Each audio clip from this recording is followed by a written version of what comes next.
บรรยากาศพี่น้องยามแรงๆพี่น้องที่บุญฐานหลวงพี่น้องมื้อนี้เป็นวันที่1พี่น้องนี่วันที่1เด้อพี่น้องมื้อนี้อากาศก็ดีแจ่มใสหลายพี่น้องแต่มาคนเดียวคือเก่าเนาะหมู่คู่ก็บ่มาพี่น้องแม่นต้องเดินสายเดียวเนาะมานํหมู่หาหมู่มาจักหน่อยนึงเนาะแต่เฮาก็ต้องไปก่อนเนาะไปก่อนแม่นไปก่อนส่วนนี้อากาศอยู่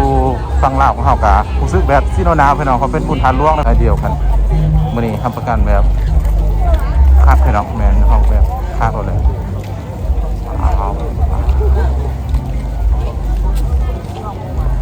รู้สึกว่าลายแห้งพี่น้องแม่นว้าวเขาไปทำกันพี่น้องพูดเพื่อนนั่นคนน้องโซนล่าจะเป็นอาหารการกินพี่น้องโซนด้านนี้เป็นอาหารการกินนะต่างๆแม่นต้องไปเริ่มเข้ามาด้านหน้านี่คนก็รู้สึกแบบแออัดหลายแล้วรู้สึกแบบเริ่มหลายแล้วแม่นเริ่มหลายแล้วเข้ามาด้านหน้าแล้วคนรู้สึกแบบแออัดหลาย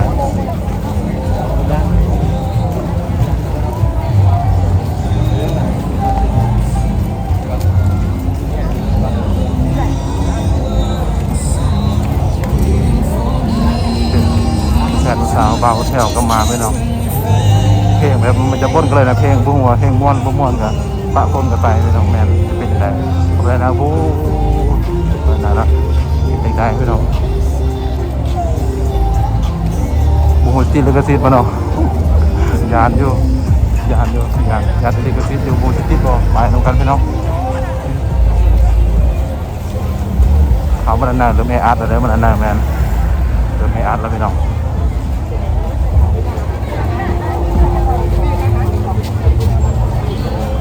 ดูทำอะไรนะเราเริ่มร้ายแล้วพี่น้องเริ่มร้ายแล้วที่มันบูธเวลาไปหรอกเลยเนาะเวลาไอ้คนเหมือนคนอาจจะโบราณปันอื่นไปเนาะจะมือต้องมือคนอาจจะร้ายกว่านี้ก็จะคนคือเราเพิ่ม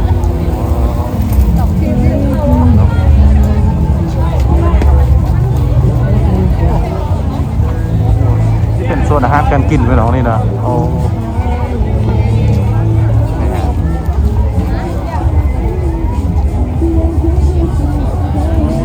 เลาะบุญอาหัวแบบไปเนาะมันบรรยากาศทั้งที่แบบเนื้อนิ่งนะโอ้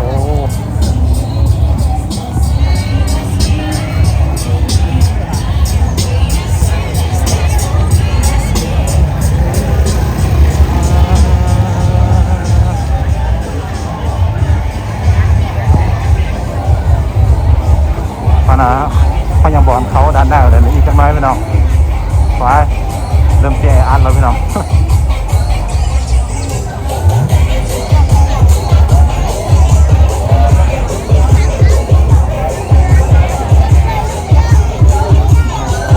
ปวดร้ายพี่น้องโอ้เครื่องมันจะเครื่องงามๆพี่น้อง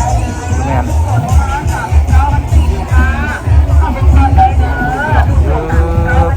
ประมาณโซนนั้นแมนคนแบบเริ่มร้ายให้แล้วแมนร้ายแล้วเริ่มร้ายเลยร้ายนี่แล้วแมน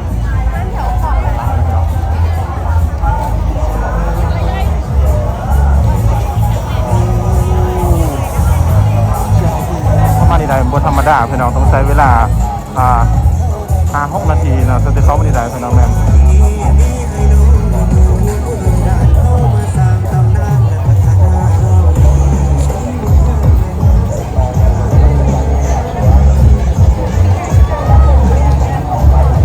ลองเข้าไปด้านในมันจะเป็นยังไงพี่น้องลองไปบรรยากาศด้านในจะเป็นยังไง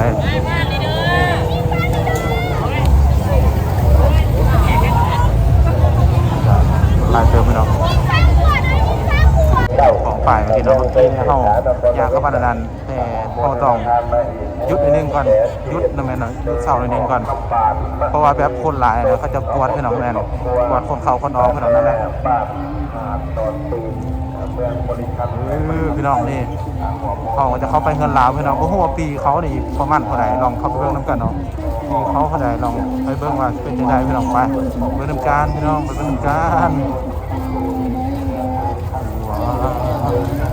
รู้สึกแบบขึ้นหลายเป็นยังไงคือ ว่าทุกปีพี่น้องทุกคืนหลายพี่น้องเด้อปีนี้รู้สึกได้เลยว่าแบบวันนี้อาจจะเป็นวันที่หนึ่งแต่ว่าคนก็ยังบ่หลายว่าเต็มระบบด้วยเนาะอยู่ประมาณมองวันที่สี่หรือวันที่ห้าพี่น้องอาจจะหลายกว่านี้อาจจะทายพี่น้องด้วยว่าทางไปหน้าๆมันเป็นยังไงเนาะ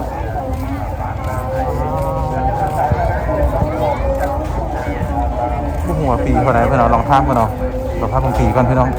ปีประมาณเท่าไหร่ลองเบิ่งกันเนาะไป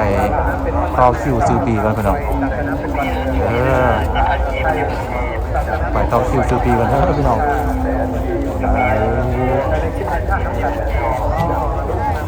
ยังไงทุกคนเดี๋ยวนี้เขามาห่างด้านหน้าพี่น้องห่างส่วนด้านหน้าเลยนะของเฮือนลาวพี่น้องแม่นค่าปีเขาคือ10,000 กีบพี่น้องแต่ผู้หัว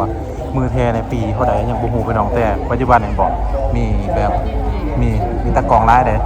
ตะกองแบบจางเท่าใดพี่น้องแต่ว่าเศร้าสุดมากก็ต้องได้ทายหูพี่น้องปีนึงมีเท่าเดียวพี่น้องเห็นบอกตะกองสลายแบบทายหูทายหอยพี่น้องอะไรปีนี้ไม่เท่าเดียวต้องได้ทายได้ยังพี่น้องแน่แต่ไปสลายจะเป็นแบบเพื่อจะเศร้าสุดเศร้าอย่างพี่น้องกันหลังจากเศร้าสุดแล้วกลับมาพี่น้องไม่อาจจะเป็นบนโซนเศร้าสุดพี่น้องส่วนเศร้าสุดจะเป็นด้านนั้นเนาะผู้หัวราคาเศร้าสุดในวันใดกับวันใดถ้ามือตัวจริงเนาะแต่ปีนี้มันเป็นแบบคือจะไหนวะคือคืนลายได้ไหมคือคืนลายอาจจะเป็นวันที่1แน่แล้วก็คนอาจสิบร้ายปันได้แน่แม่นประมาณวันที่3ที่4นี่คนน่าจะหลายแม่นน่าจะหลายแต่ก็เบิ่งบรรยากาศแล้วแนะนำกันก่อนเป็นจังไดเนาะเบิ่งนำกันไปนะเขาไม่ได้แนะนำพี่น้องทำหน้าพูดยางออกมาอย่างแม่พูดนึงแม่แต่นั้นโคตรงามหลายเลยพูดว่าน้องเขาต้องอยู่ด้านนี้พี่น้องแต่เขามีน้องอะไรเขาจะให้หูพี่น้องให้หูมาเลี้ยงก่อนเป็นจังไดนี่จะเป็นโซนเซาสุดพี่น้องโซนเซาสุดตัวอย่างสมาชิกที่บอกของเขามาด้านหน้าก็ได้ด้านนอกก็ดีพี่น้องด้านหน้าไปไหนกันพี่น้องนี่จะเป็นบอลเสาสุดพี่น้องงามเลยส่วนด้านหน้าเนี่ยให้ฮูบใดได้อยู่ด้านหน้ากันให้ฮูบใดที่กันพี่น้องกันให้ฮูบใดที่กันใส่กันให้ได้สบายพี่น้องเห็นไหมเนาะส่งให้น้องกันพี่น้องแต่การถ่ายบรรยากาศทำกันเป็นยังไงถ่ายไปส่วนนั้นแห้งแบบที่งามหลายเห็นบอกไปด้านพี่น้องบอกไปแล้วก็ถ่ายเบิ่งบรรยากาศด้านนั้นแต่เขาไปไหนแล้วกับบุได้ได้พี่น้องแม่นเพราะว่าเพิ่นแบบมีข้อจำกัดอยู่พี่น้องปึ๊บเขาให้บรรยากาศด้านนี้เอาเป็นยังไงกันให้น้ำกันพี่น้องนี่แค่บริไปแล้วครับสมาร์ทใช่ว่าทางโซนนะครับสุดท้ายเบิ้งคนน่าจะเป็นแม่โซนศิลปะพี่น้องสนีสมาร์ทแบบเมื่อแล้วก็มานั่งพักผ่อนเลยสมาธิบายทำอะไรใส่แม่ส่วนแสดงศิลปะแต่นะที่ยังบ่ฮอตโมงให้อีกน้อยนึงพี่น้องแม่เบิ้งพี่น้องเป็นโซนอาหารการกินตัวนี้เนาะมันเป็นโซนอาหารการกินสามารถมากินข้าวกินน้ำอยู่นี่ได้สบายอยากเย็ดหมดเลยเนาะกินอยู่แซ่กระไดพี่น้องพอจะแบบเข้าไปซื้อกินอยู่แซ่กระไดสบายเนี่ยเดี๋ยวพี่น้องสบายพี่น้องย่างออมแอมแล้วเนาะเพราะว่าเขาซื้อปีมาแล้วเขาต้องให้มันครบพี่น้องครบรถครบรถครบชาครบทีมันแบบง่ายสบายพี่น้องเลยบุหัวอาหารการกินบุหัวราคาเท่าใดเมื่อนาเขาจะมากินเราเบิ้งให้เราเป็นจะได้เนาะเมื่อนาก็เนาะลองมากินมาเราเบิ้งคนมาราคานี่แหละแม่กินข้าวกินน้ำพี่น้องมีมุ้งมีคู่กันสบายเด้อเข้ามาด้านหน้าแน่นอนจะย้ำไปว่าปี10,000 กีบปีนะพี่น้องปีเขา10,000 กีบเด้อถ้าบุหัวแบบมืออันสุดท้ายบุหัว10 ปีเท่าใดก็นำกันบุหัวบุหัวปีเท่าใดแม่นพี่น้องงามสบายบรรยากาศพี่น้องบรรยากาศเพื่อแต่โคมไฟแสงสีเสียงนี่งามหลายพี่น้องปีนี้เขาจัดแบบเต็มพี่น้องเต็มเลยแหละเบิ่งกันที่บุษไทยหมูจังไว้ท้ายจังไว้พี่น้องขัดพี่น้องแมนจะเป็นไฟนี่เขาจะจัดแบบลอยไม่มีเลยเนาะนี่จะเป็นคันโอคันยังอะไรแมนเป็นคันโอเป็นคันโอต่างๆบอกทำงานพี่น้องทำตามธรรมศาสตร์เลยจะจัดเพื่อคือพี่น้องคือทันร้อนเองแต่ว่าไฟนี่เพิ่นคือแบบว่าค่อยแบบค่อยปันไดนี่ตัวนี้ส่วนมาให้ฮูบได้ตัวนี้ได้ส่วนมาให้ฮูบได้พี่น้องเบิ่งการเอาพี่น้องได้พี่น้องพูด ยาวเหยียดโคตรแต่ว่าลายอยู่แต่ว่ายังบ่ฮอดลายอาจจะมือสุดท้ายเป็นมือสุดท้ายอาจจะลายได้ลายอีกวันนี้พวกก็มาให้หูนี่วันนี้สบายๆเนาะที่แบบเขาจะวางอยู่หน้างานหล่อมันจะงานนั่นเลย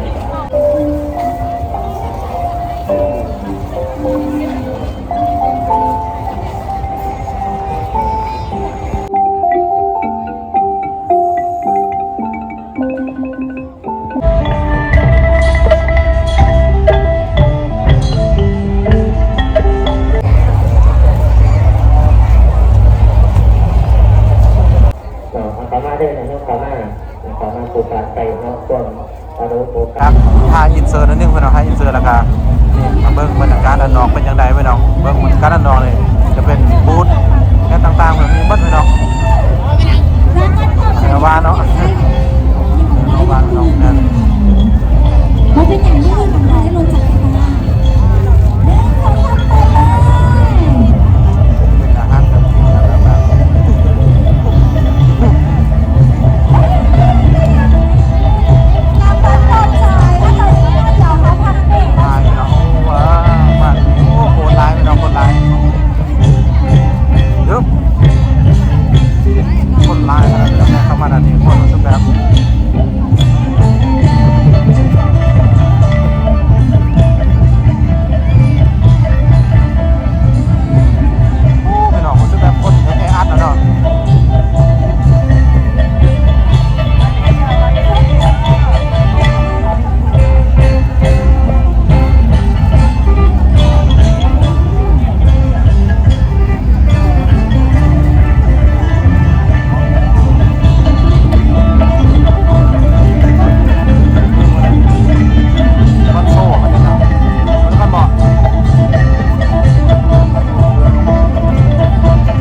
พวกนี้เป็นน้องพวกโหเนาะแต่เพชรโซ่ศิลปะต่างๆ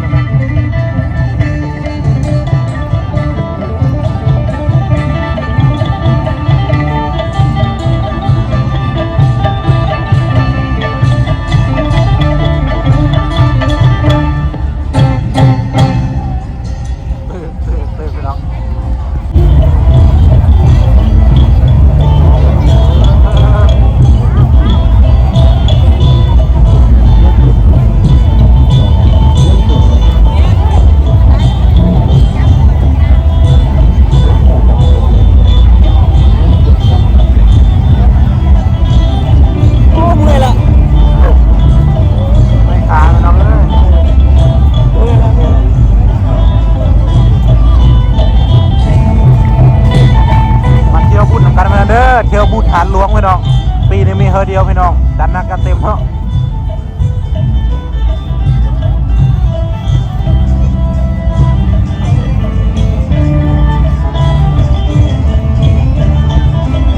เอามาบอกครับกะคักงามพี่น้องปีนี้มีเฮอเดียวพี่น้องจัดพี่น้องจัดวันที่4ที่5พี่น้องก็จูดเลยพี่น้องวันที่4จูดบักไฟทู่พี่น้องเด้อวันที่5มีสบายจันดำตอนแรกมีเวียนทอกเวียนเทียนพี่น้องนั่นแหละ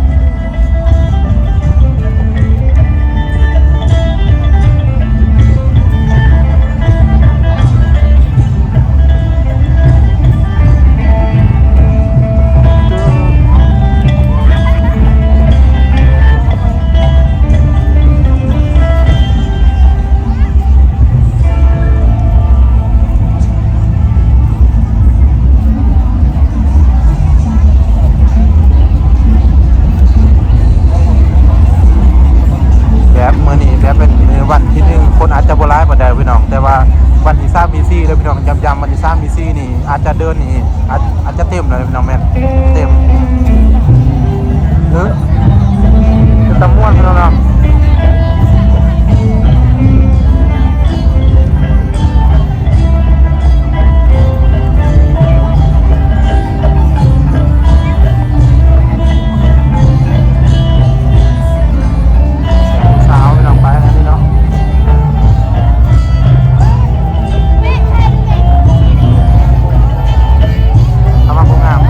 ต้องมาสัมผัสตัวจริงมันเป็นยังไงพี่น้องแม่